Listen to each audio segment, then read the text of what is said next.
Hello and welcome to the 10th and final video in the not so mini video series on Linux Essentials. In this video series, which is now coming to its close, I've been running through the top things I believe you should really know when using the Linux CLI, focusing on just core essential knowledge that will get you by as a daily Linux user. I hope this course has been useful to you, particularly for users who have been struggling with the CLI side of things when trying to host a website and email server as part of my other video series. This is largely why I created this video series. Okay, then let's get going with this final video. So in this final video, we'll be looking at two things. The first one is super quick.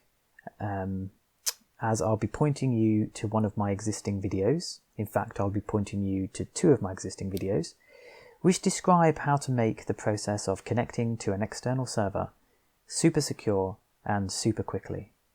This is through the use of SSH Aliases, which I bang on about quite often, and I can tell you it is worth the effort to set them up. The second part of this video looks at how we can establish X windows and graphical outputs when working with the server remotely. I'm an advocate for simplicity, and so I prefer the CLI where possible. But there are occasions when a graphical output, or indeed a user interface, is simply required. And we'll look at what the two main options are for this and how to get them going. A bit of a warning here though, the X window part of this video does have to make the assumption that you're connecting via a Windows machine to a Linux machine. In my case, my Windows desktop to my Raspberry Pi. A lot of what is covered will apply to any OS combination, but I have to choose an architecture to demonstrate with, and I'll be using Windows as my host machine. Okay, great. So that's what's on the menu. Let's get started. But as always, before I do, I just want to raise to your attention my Patreon account. Just in case you're interested in accessing videos that aren't on YouTube, if you'd like one-to-one support with me for issues you have relating to the course, or if you would just like to support my work as a way of saying thanks, please do visit my Patreon account. It would be very much appreciated. Okay. So normally I'd head over to my desktop, but on this occasion I won't be. Instead I'll be pointing you to these two videos. So during my video series on hosting a website on your Raspberry Pi, I recorded some videos on how to get set up in preparation for doing so, and one of those was how to set up an SSH alias to make connecting to a Raspberry Pi as easy as typing two short words. So I don't need to go over the same ground twice. Instead, I suggest you take a look at these short videos for how to do it. I highly recommend it. It'll save you an awful lot of time. I've included the links in the description so that you can head over there nice and quickly if you're interested to take a look. If you're already familiar with setting up public-private key pairs, then you only really need to look at the second video, this one here. If you're not and need a leg up for how to do that as well, then take a look at the first as well. A word of warning, the first video was recorded for the purpose of those who are setting up a Raspberry Pi for the first time, so it starts by disabling username password authentication and setting up public-private key authentication only. Now, though I recommend you do this as it makes your system more secure, it isn't required. You simply need to make sure the server you are connecting to has public-private key authentication enabled, which generally by default they do, and that you have a public-private key pair available to use it with. But for the complete picture, do watch both of these videos. SSH Aliases will in the long term save you a lot of time. Okay, so that's it for the first part of the video. The second part is all about graphics. I can move on to the next part. There we go. So there are two types that we're going to cover, and they are the main two types of doing this: X window and VNC. These are very different things, and I want to try to get that across quite early. Let's first talk about X window. So X window is quite old and is very, very slow, as it relies on something called X11 forwarding. But what it allows us to do is to retrieve and render graphics. For example, maybe a web page, a PNG, a text editor even, like gedit, or perhaps a graph we've plotted from an application or programming language like R or Python. At the CLI, we don't have such capability normally, and Xwindows is designed to help bridge that gap. It's actually very, very convenient. X11 forwarding, which is what makes Xwindows possible, as I've mentioned, is quite slow, but nonetheless it is great for displaying individual images or individual applications in a pinch when you really do need that graphical output. So something to mention, it's called Xwindows for a reason. It will just render individual windows for you. I'd like to dispel the idea that it's creating a remote desktop, if you've heard of that term.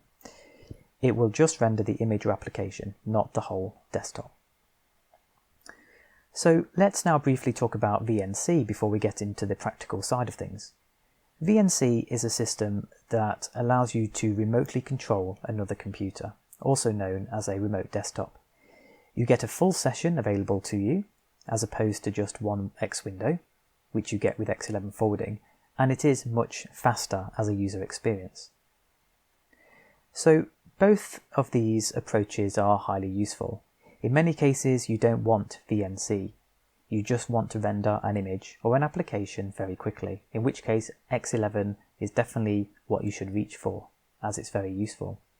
But when the need arises, VNC is also very powerful, as it does give you access to the full remote desktop when you should want it, or should you want it. So before we get going, I do have a caveat to mention. This topic is prone to issues. Everybody's PC is slightly different. Versions of operating systems are often different. The X server you might be using might be different to mine. You might have ports blocked, etc., etc. So I'll show how I run these things on my PC, and hopefully at the very least that'll be sufficient to get you going with these technologies. Unfortunately, I can't cover all cases, but hopefully if you follow along you might find it works for you. Okay. Finally then, let's head over to my desktop and get started. So I'll just drag my desktop over. Okay, so here we are on my desktop, ready to go in my bash terminal, in my userpi's home directory as normal. We'll start with Xwindows or X11. So with X11, it doesn't send the screen to your computer. What it does is that it sends the display instructions so that the X server on your local computer can recreate the screen on your local system. And this needs to be done on each change or refresh of the display, which is basically why it can seem to run quite slowly sometimes. For X11 forwarding, there are two things we're going to need. Firstly, we'll need to enable X11 forwarding. And there are two ways of doing that, which we'll talk about in a moment. Secondly, you'll need an X server running on your client machine. So that's your computer that you're using to connect to your Linux server with. So first you'll need to go and grab the client side X server. Included in the description of this video is the URL to the xming X server for Windows. There are other X servers, but xming is very much the standard one to use, so I recommend you go with that. So I'm just going to show what it looks like to be consistent. So what you should get when you get to the website is this, and then you need to click download, and then you need to install it.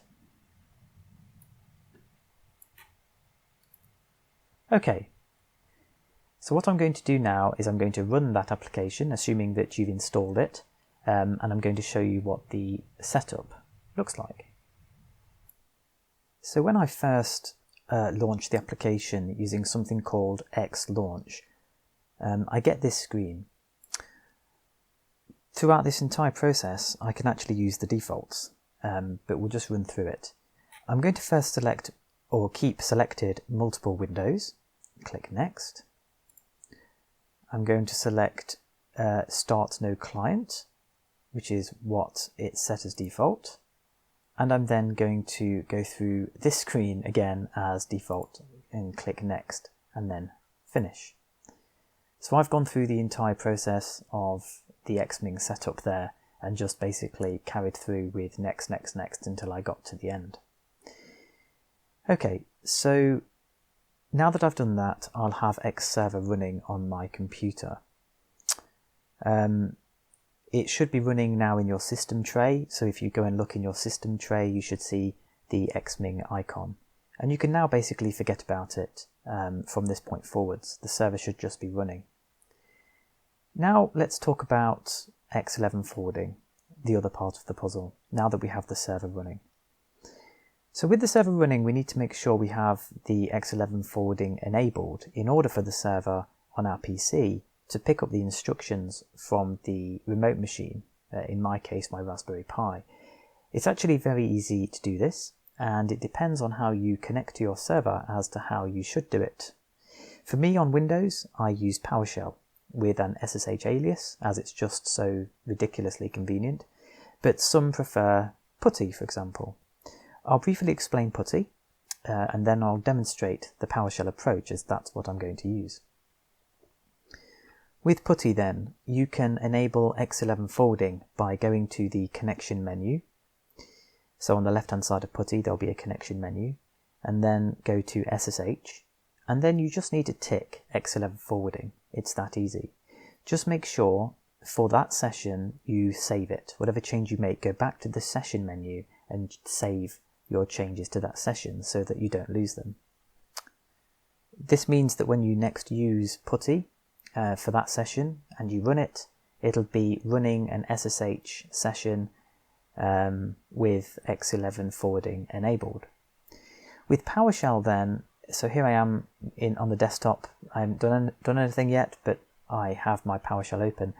I haven't at this point got X11 forwarding enabled, so I'm going to exit from my Raspberry Pi, the SSH session I had open, and normally I would do SSH Pi4, which is my alias Pi4 to connect, which is what I'm going to do, but I'm going to add a -y option to the end.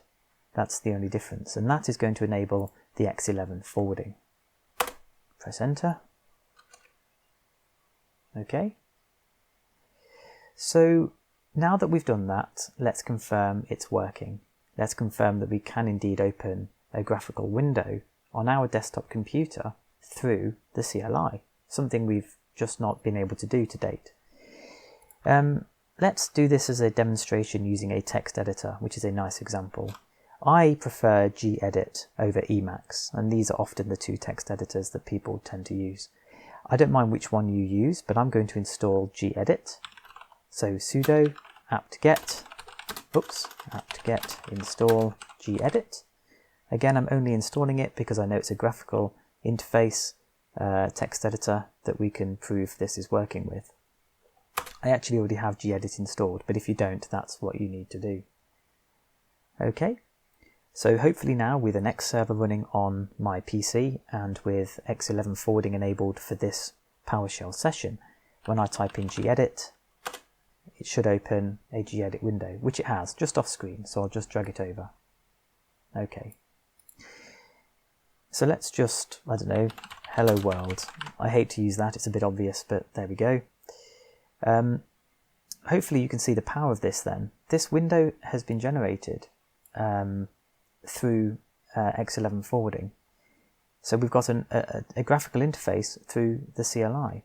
I mean, that's pretty awesome. You can imagine now using this to open images, maybe graphs you've created or charts or other applications that normally wouldn't be suited to a CLI way of working with a server, but now you can get access to those features.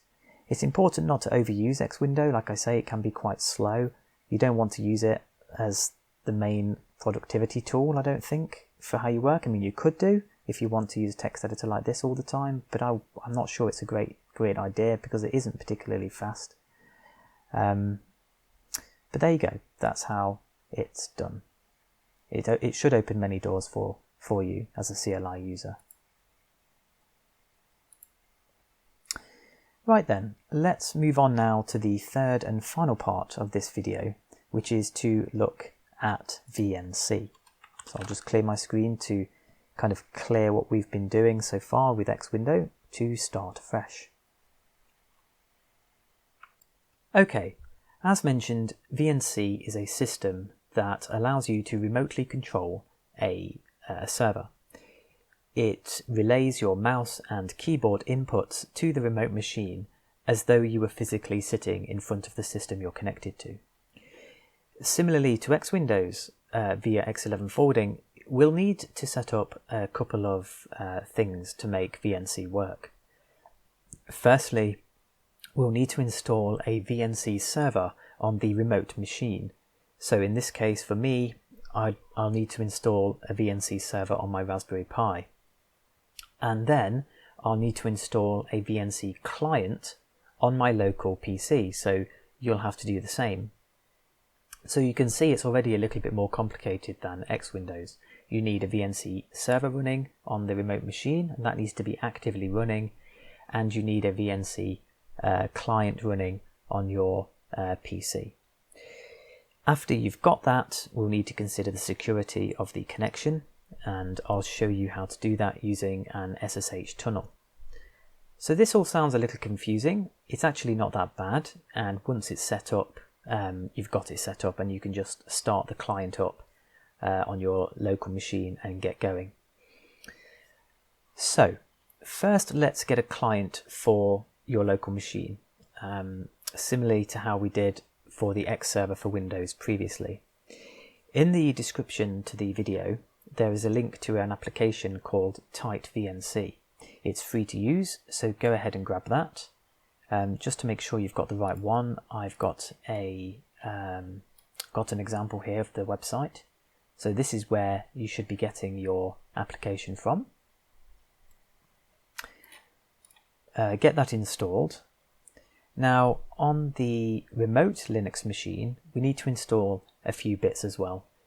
So what we're going to do is we're going to first update the system. So I'm going to update my Raspberry Pi with sudo apt-get update.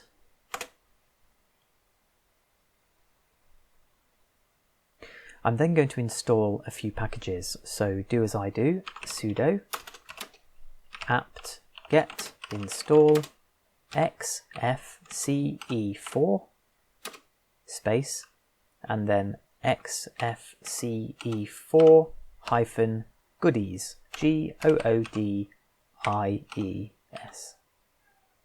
So that's sudo apt-get install xfce4 and then xfce4 hyphen goodies. This, what we're installing at the moment, is actually the desktop that we're going to be using. There are others, by the way, but for this demonstration I just wanted to pick a very common one. So I've already got it installed, but you'll need to install it if you don't have it installed.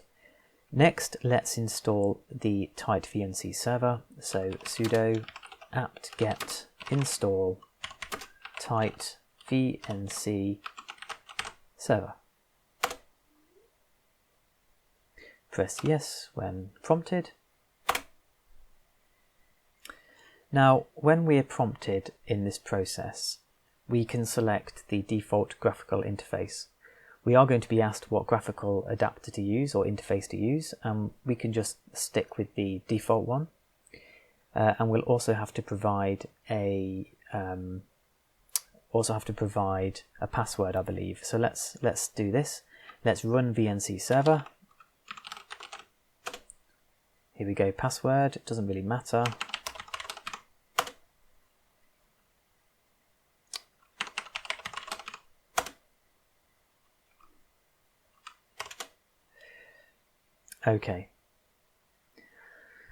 Okay, so with that done then, I had assumed I'd have to select a graphical adapter, but I didn't, so I take that back. I've just had to provide a password. So that's changed a bit from the days when I used to do it before. So with that done then, with the server running, to complete the setup, we need to make some changes to the configuration. So do as I do. I'm actually going to kill the server now that I've started it. VNC server minus kill colon 1. So that's VNC server minus kill colon 1. Okay, with that done, we're going to move a couple of files. So do as I do, mv, that's a tilde, / dot vnc / x startup, and then tilde / dot vnc / x startup dot back. Well, actually what we're doing is we're moving a file and renaming it at the same time. Okay, so it's a backup of that file basically. With that backup complete, we're going to edit the X startup file, the original one. So nano, well, we're going to edit it, we're actually going to create it. So nano / dot vnc / x startup. So this is the file that we've just moved to create a backup of it. And now we're going to create a new one. Okay, so it's blank. So now you want to add the following content. So I'm going to use a £, or a hash, followed by a exclamation mark, followed by a / bin / bash. For those who don't know, that's called a shebang, and it's telling us this is a bash script. Okay, next just follow along with me. xr db space $home in capital letters / dot x resources. Press enter and then type start xfce4 space ampersand, which will start the process running in the background. So xrdb $home, all in capitals, / dot and then x resources. And beneath that, start xfce4 space ampersand. So save that, Control O in Nano, okay, and exit with Control X. Now, finally, we need to set the permissions on the X startup file that we've just created. So we're going to use the chmod command to do that. So chmod +x followed by a tilde / dot vnc, so it's a hidden directory incidentally, / x startup, and you can use the tab key to finish it off. So the +x on the chmod command is a shorthand way of adding executable capabilities to that file. Okay, now let's restart the service and we should be set to go. So VNC server minus localhost, and this will start the VNC server running on my Raspberry Pi. Excellent. Clear my screen to stay nice and organized. With the service now running on our remote server, in my case my Raspberry Pi, we can use our local machine's tight VNC client that we downloaded and installed earlier to connect to it. But first we need to open an SSH tunnel either via PuTTY or via PowerShell to give us the secure connection that we need. So in PuTTY, if you were to do it with PuTTY, I'll be showing how to do it with PowerShell, but with PuTTY, if you go to the connections section for your session, go to the connections section, then go to SSH. Under there you'll see tunnels, and inside tunnels you can add localhost :5901 and then 59000 as the source port. So it'll look like this. You can add localhost 5901, okay, that's the address, and then 59000 as the source port if you're using PuTTY to establish an SSH tunnel. Now, an SSH tunnel is very similar to the X11 forwarding I mentioned with PuTTY, where you simply have to establish that you're using a tunnel, in this case, and then when you open up your session, you are basically establishing a tunnel through which you can, well, you can do various things through an SSH tunnel. You are basically establishing that secure connection. So that's how you do it in PuTTY. I won't be showing it within PuTTY because in scope of this video, I'll be showing it in PowerShell. Just a quick thing to mention, don't forget, if you do this in PuTTY, save your session before you move on. Okay, so I'm now going to demonstrate how to do it in PowerShell. So this is how to create an SSH tunnel in general in PowerShell, which I'll be using. So what we do is we create a tunnel and then leave it running in the background, which is allowing us to then perform a connection through for the VNC server to talk to the VNC client securely. So let's do that. So I'm going to open a new terminal because when I start the tunnel, it'll occupy the terminal, and the one that I've currently got on my screen is the one I'm using. So I'll open a new terminal. So I'll just bring it over. Okay, and then to open an SSH tunnel, I do it as follows. SSH space -L space 59,000. Okay, so that's 59000 colon localhost colon 5901 -C, that's capital, space -N, that's capital, obviously, space followed by your alias. So I'm going to be using pi4 for my alias. Again, here you can see the advantage of using an SSH alias. Things are so much more easy by doing it this way. If you haven't got an alias, you'll need to provide all of the connection details in place of pi4. Okay, so by running this command, it'll take over the terminal. Nothing will happen using this command. It'll just establish the connection for you, or for me in this case. So if I press enter, okay, so as far as I can see, nothing's happened.